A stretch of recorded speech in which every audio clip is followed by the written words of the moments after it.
In this video, we're going to extend upon the ideas and concepts that we did in the part 3 video, which was to put items within a list. In this video, we're going to retrieve data from a database and then display the contents in the list view. So on the screen here, I've got a button that says Get Data.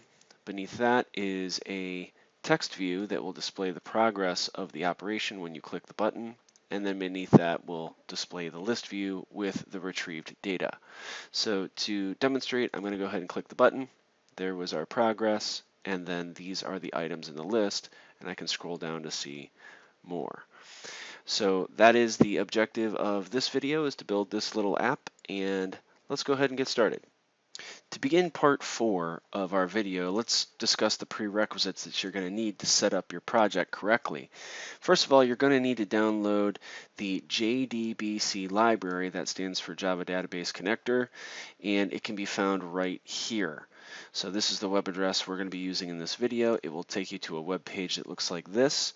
You can create a free Oracle account for more resources and things like that, or you can just click no, just start my download. And when you do, you're going to be going to your downloads folder or wherever it happens to download, and you're going to have to extract it. If you're on a Mac, just simply double click it. If you're on a Windows PC, just right click it and select extract all. It'll create this folder right here, and the file that we will be importing is this one right here. So later on in the video when we import it, this is the file that you want. Secondly, I've also created a link to a page for the Microsoft SQL example, and the procedure will be the same, but I'm not going to be covering that. I will show you that the web page looks like this. So this is the Microsoft version. You download the driver there, and you'll have to adapt the code that I do cover in the example to be more reflective of this, but it's extremely similar in its process. Okay, my goal in this video is to explain how to connect to a SQL database to my students using just Java, since that's what we've already covered. There are other approaches that include other languages being embedded in your project, like PHP or Python. You can explore those, but in this video I'm trying to keep it simple for my students by just doing Java and SQL together. So you can see that my other goals in this video is how do you import jar files, how do you compile these additional jar files with your project, how to connect to the database using this new library, reading data from the library or using the library, and then presenting that in the list view. Now, as a special note, the whole idea of databases and how they work and how to implement them is beyond the scope of this video. I'm only going to be addressing this as an example of the need-to-know information for this particular app. If you want to explore more about databases, there are excellent tutorials out there. If you look at the MySQL.com examples, they are fantastic. Now, just to show you what the example database in this app is going to be covering, it only has one table. We're calling it fruits, and the fruits table contains 3 columns. It has an ID column, which is going to be unique, and it auto increments. It's the primary key. It also has a column called name, and examples of names would be like apple, banana, pear, watermelon. And then it has a price column, which has a decimal type of data. I've loaded in 9 example records. It could be anything really, but just something to display on the screen. I'm going to be taking the approach that I have 2 items here. I've got a name and a price that I'm most interested in, so I'm going to load them in as a dictionary. You don't have to do that approach. If this was a table with more data in it, I would probably take an alternative approach in which I would create a custom class and then create a list of those objects. So just know that this is just one way to tackle reading in data, and in this case I have only 2 bits of information that I really am focusing on, so I'm using a dictionary approach to it. Okay, so just to show you the database that we're reading from, This is called MySQL Workbench. You can download that from the MySQL website as well. There's the download button right there. And once you connect to your database, let me show you what I have in it right now. So this is the name of my database. This is the table that I have in it, and these are the three columns right here, ID, name, and price. If I run the command here, if I declare that I want to select all, star means all, from the database called MHS underscore example, and from the fruits table within that database, it's going to give me these results down here. So these are going to be the examples that we're going to display in our app. Okay, with that being said, let's go ahead and start making our project. So let's create a new Android Studio project by clicking this, and then we're going to name this something new. I'm going to call this the MySQL example project, and go ahead and click next. Now, this one in particular, we can go with Lollipop or above. So go ahead and pick API 21 or higher, and then you're going to click next, and then click empty project. Ours is only going to have one screen just to keep it simple, so we'll call this MainActivity, and then you let your project build.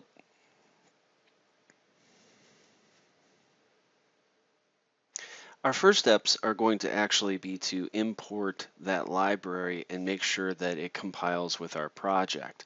So what we're going to do here is we're going to right-click on App and select New Module. And then down here you should get the little template for importing a jar file, so we're going to do that, and then you're going to navigate to your downloads. So I'm going to go ahead and shrink this down a little bit. I'm going to open up downloads, and then here's my extracted folder, and then I'm going to expand out the MySQL connector-java folder, and then right here is the file that ends in .jar. So you're going to select OK and then finish. Now what this is going to be making for us is it made another module here in our Gradle scripts. And the next step is to say that our main module that is going to get compiled needs to tell the app that after it's done doing everything in here, it needs to also compile this new module as well. So down at the bottom, we're going to type compile project, and then a set of single quotes, and in between the single quotes we're going to put a colon, and then you're going to type the name of this connector. Now a little cheat here would be to just simply open up that module, and you're just going to copy this name right here, up to .jar. So I'm going to copy all of this, and then I'm going to go back over to this screen where I started typing and just paste that in. So we're going to compile this module after this module has completed. Now the next thing that we need to do is save that, and we can close these now. And we're going to go up to our app, expand that, expand manifest, and the Android manifest here is going to require that we give it permissions to connect to the internet so it can reach our database. So I'm going to put a little space up top here below the introduction of the manifest, and I'm going to type uses permission, and I'm going to autocomplete that. And you can see here it's popping up, say, android.permission.internet, and that's exactly what we want. And then we're going to end that little bracket. So this is the line that we're going to add to that, and we can save it now and close that as well. Now to make sure all of that worked, I'm going to build the project. So I'm going to click rebuild and make sure there's no errors. And down here, it'll show you that it's generating. And if that completes successfully, now we can begin building our project. So here it says Gradle completed, and all went well. My next step is to create a Java class. So I'm going to select the Java folder and expand that out, and I'm going to put it in this package right here, which is our main package.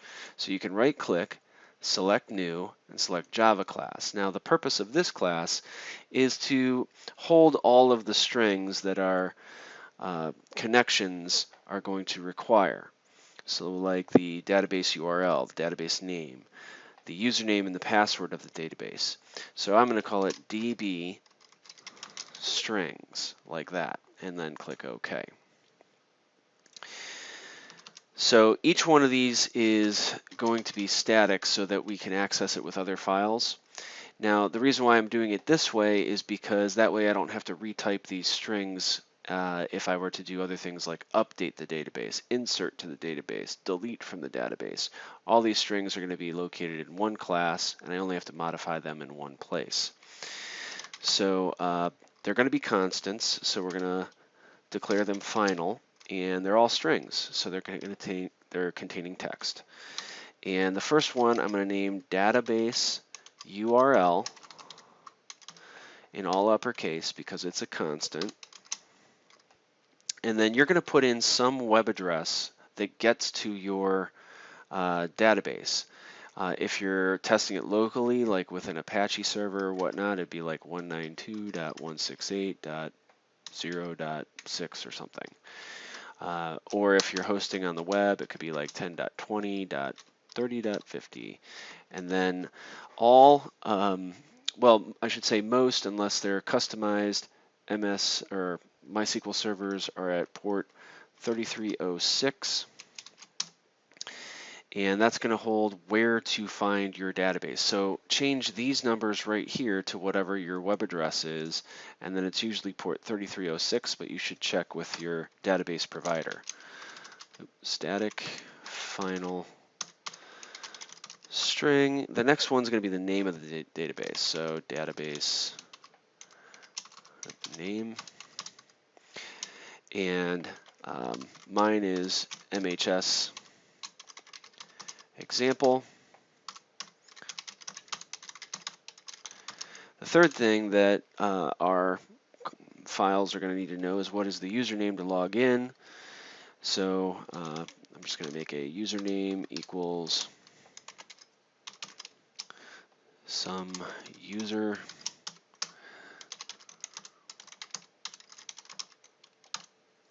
And then lastly, you're going to need the password.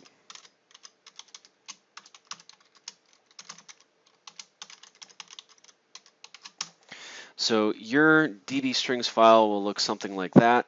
The most important thing is change this to be whatever the web address is and make sure you're on port 3306, which is pretty standard. Okay, you can save that and close the DB strings, and we'll be using that shortly. Our next step will be to design the layouts of our app here. So you can switch over to the activity_main XML file that describes our layout. If you accidentally closed it, it's in resources, layout, activity_main. The first thing to do is to delete this little hello world text view, and I'm going to build this from the top down. So the first thing to add at the top was a button, and I'm going to anchor it to the top like this. So I'm grabbing these constraints and I am essentially gluing them to the sides. We're going to change the ID of this button to be the Get Data button, and the text of it should say Get Data. So let me find the text property, and I'm going to put Get Data. And I'm also going to make this match the parent, so it's a wide button. The next thing in here is to add a text view underneath, and I'm going to make the text view essentially glued to the bottom of Get Data and glued to the right and left sides.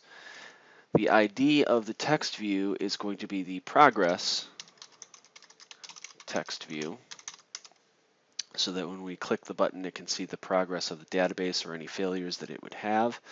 Temporarily, we're going to put in progress in the text of it, just so we can see that. And as the program runs, it's going to overwrite that text. Underneath that, we're going to add a container for a list view. All right, so this is where you find it in the palette, and we're going to drop it in right here. And we're going to anchor that to be beneath the text, and then we can put it anchored to the right and left side and all the way to the bottom. All right, so with this selected, we're going to give a name to it. I'm going to call it My List View, just like in the previous video. And you'll start to see it populate with some example data. Now we want the items to have a custom look, just like we did in the previous video, so we're going to make another layout for that. So I'm going to select the layout folder in my project tree and select New Layout Resource File, and the name of this file will be Item Layout, and its root element will be a we're going to make it a text view. And no, I'm sorry, we're going to make it a relative layout. And then we're going to click OK. All right, so again, that one has a relative layout over here in case I move too fast. Now over in this space, we can design what it's going to look like. So we're simply just going to put a text view right here and a text view right here. This one's going to be the name and this one's going to be the price. All right, so I'm going to select this one and I'm going to call it Name Text View. And I'm going to say yes to update all references. And temporarily, I'm just going to put name in the text, and that'll get it overwritten later. And over here, this is price. I'm going to change the ID of the one on the right to say price. I'm sorry, price text view. And I also want to add a little bit of margin to the bottom of these so that there's spacing between the next element that pops in the list. So the fastest way to do that is just go into the text mode of this, and you can see we've got a margin for the top. We can also add a margin for the bottom. So I'm just going to add an extra line in here, start typing Android. I'm going to push Tab to autocomplete. And if I start typing layout, you can see that I've got a margin on the bottom right there. And let's give it 24 dp so that it's equal on the top and the bottom. Now if you want to be consistent, this one is actually going to push it down for both, but you could add it to this one down here as well. I'm going to skip it because I know that this alignment will actually give it 24 dp beneath it and above it. All right, so now we're going to save it and we can close that one as well. All right, we're done with the layout, so if you want to close both tabs, you can. And let's move on to how we're going to put that item layout in the list view. And to do that, we're going to have to create an item adapter. I covered what the item adapter class does for us in the last video, but let me sum this up real quick.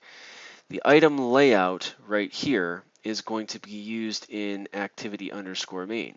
So basically what we're doing is we're taking the layout that you see here where we're aligning the name to the left and the price to the right, and we want the individual items in our list view to look like that, not like this.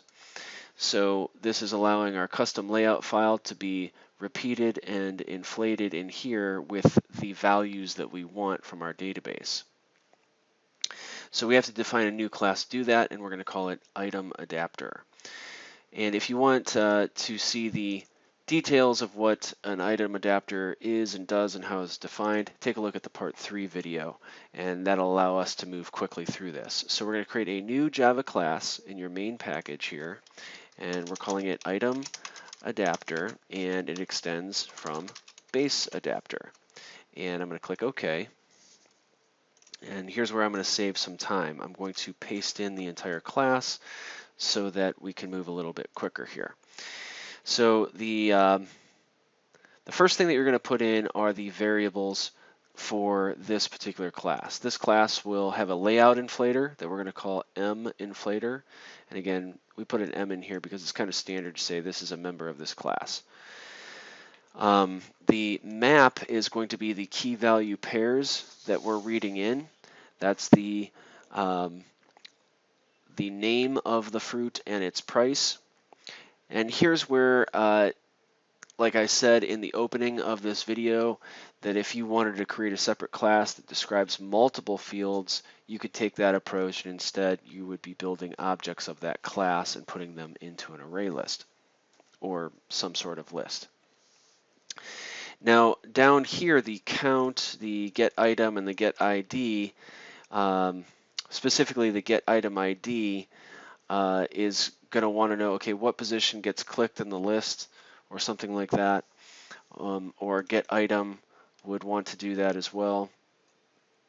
So for purposes of indexing, I'm going to transform that list, or I'm sorry, that map into two lists here called names and prices, and that way you can identify like what particular item got clicked if you want to add a click event to an item in a list. So I've also added a constructor here where it requires the context of this item adapter, in other words, which screen opened this up, and it needs that key value pair map that we are creating, which is essentially a dictionary. And then this just initializes their starting values. So then, as I said before, these are going to be the methods that are required from this class. We need to be able to count the items in the list. We need to be able to return an item when requested and get its item, or its ID. Lastly, this is the most important part here, is we want to inflate our current, or inflate the item layout, and then put the name and the price in each one. So this is how we do that. And the technical aspects of this are pretty much the same as in the part 3 video. So I'm really stressing that if you don't understand this, go back and watch that other video. But here's the quick version, is we're identifying each text view by finding it within the inflator, and then we are setting the values as the values of names and prices as it relates to these lists up here. And then we're returning that particular view, which is the layout file, so that it can get put into that list. All right, so that is the item adapter class. We have one last thing to do, and that is to make MainActivity load in our database and use these two classes and these two layout files. So now within our MainActivity class, I'm going to add some class variables here that I'm just going to explain. So the first of which is we're going to need that item adapter, so we're going to create a variable for that. And then we're also going to create a context, because this is going to get passed in to the constructor of item adapter as to what the context is. And we'll have to do that within an inner class. So we're going to need to pass it from this class into the inner class, and that'll become more evident when we do that part. Next, we have to identify the list view where all of those individual copies of item layout go into, and we also want to display the progress of what's going on behind the scenes for the user's benefit. And lastly, we're going to be loading in those key value pairs, the name of the fruit and the price of the fruit, into a linked hash map. The reason why I'm doing that is because that's always stored in the same order.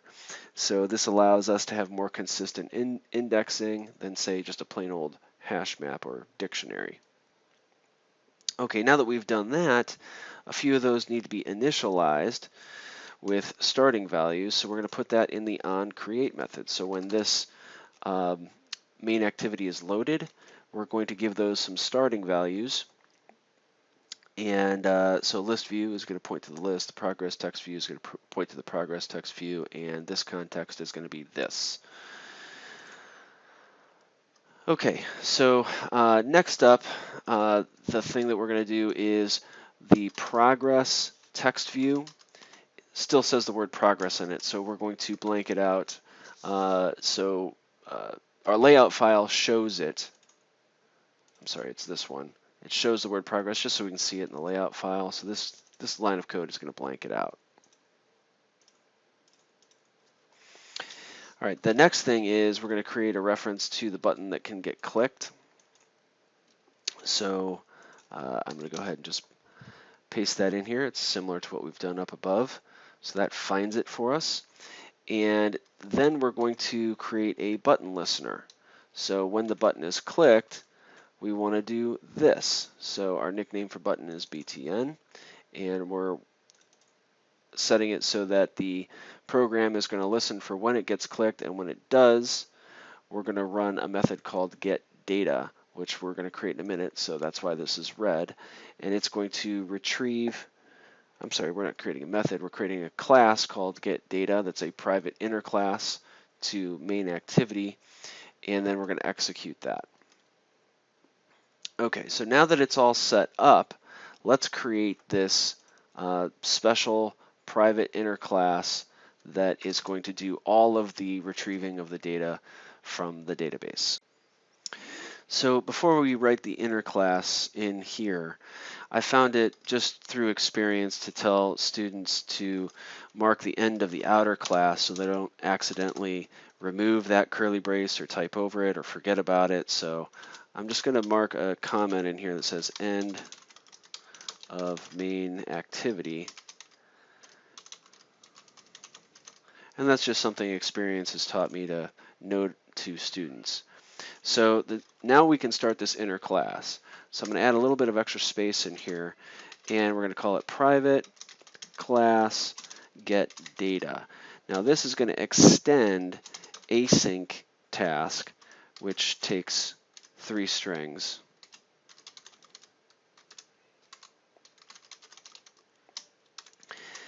And also this class contains an abstract method that we have to define called do in background. So you can see the little comment right here. So the fastest way to do that is you push Alt Enter, or you could click this little light bulb over here that says implement methods. So I'm going to push Alt Enter, implement the missing method, and then we get to define it. But before we define that one, I want to put in some class variables and the thing that happens before the processes begin. So I'm just going to copy those in for speeding along this recording and just tell you what those are. So first of all, we're going to create a string that is going to be displayed in the progress text view. Next up, we have to tell our program here how to connect to the database. So that functionality was included in the library that we imported, the jar file that we started off our program with. So that one is located within the package com.mysql.jdbc, and we're using the driver class out of that. So now that we've told the program how to connect, we are going to then need to tell it, okay, where can it find the database? So in terms of using the driver, we're going to use JDBC. It's MySQL driver here, and then this was defined in our DB strings class where that URL will be, and then the database name. So we're going to concatenate these 3. That means join together these strings, these words, to form one place where the driver can go and find our database. All right, now before we begin our operation, we can present the user with some data in the progress text view saying connecting to database. So this is before we actually attempt to do it, and that kind of updates the user with what's going on. Okay, so now let's actually try to connect to that database. We're going to add some stuff before we return anything. So now the first thing that we're going to do in this method is create a connection and then a request, which we call a statement, to the SQL database. So an example of a statement would be like select all from um, our fruits table, so something like this. All right, then we're going to create a try-catch block that's going to catch our connection error first, and if the connection fails, then it'll say this, and then print that to the console. But right now you're going to get a red squiggly line because we don't have a connection attempted. All right, so let's do that next. All right, so the first thing is we have to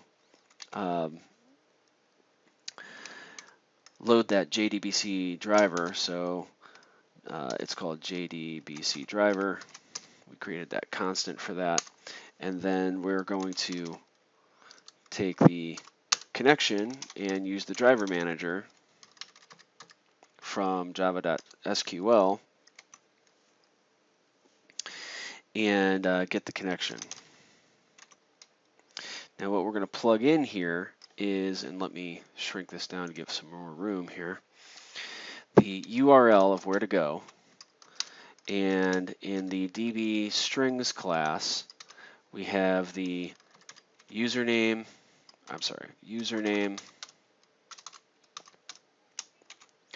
and we have the password.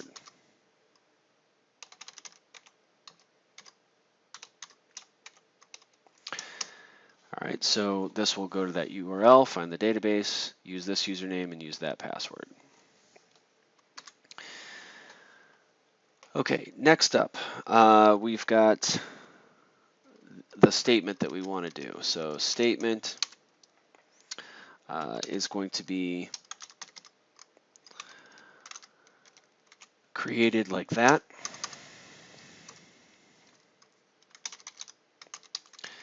And then we're going to just create our request as a string. So I'm going to call that SQL, and it's going to be select all from fruits. Now, next up, I almost forgot to import the exception for this, so you can push Alt-Enter here to add another catch block down here for you. Or if you click into it, you're going to get like a little light bulb over here. You can do the same thing. You can add a catch right there. So what this is trying to catch is if it can't find that class for the driver that we noted above. So that was this class right there. So if it can't find that, it'll throw this exception. So let's give a message to the user when that takes place. And I'll just make this one a little bit different.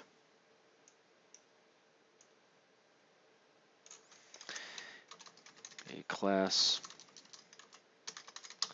not found exception was thrown. All right, and that'll tell you that that line of code didn't work right there. Next, we want to, now that we've initialized the statement and we've initialized the SQL string to hold our request, we want to go through the result set. So let's create a result set variable called rs, which is going to use our statement to execute a query, and we're going to give it the SQL command that we want. So that will then be useful for us to loop through. So we're going to create a while loop that will say that as so long as the result set has another record, as long as that's true, we're going to keep looping. And we're going to retrieve two things. The first one's a string that is called name, and that's going to come from the result set's getString method looking for a field called name.